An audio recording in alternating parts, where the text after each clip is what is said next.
DS Reddy புக்கில் depreciation அக்கௌண்டிங்கில் exercise 21 பார்க்கலாம். First machine வாங்கிறவங்க அது machine 1 போட்டுக்குவாங்க.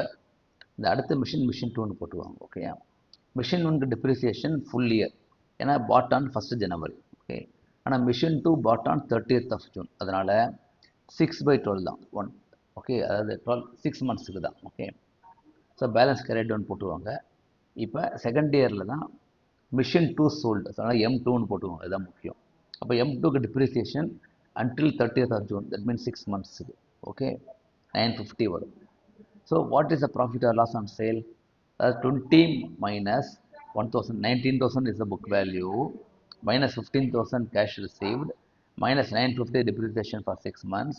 So balance 3,050 is a loss. ஏன்னா sale value is less than book value. Okay, then machine 1 depreciation continue பண்ணுங்க.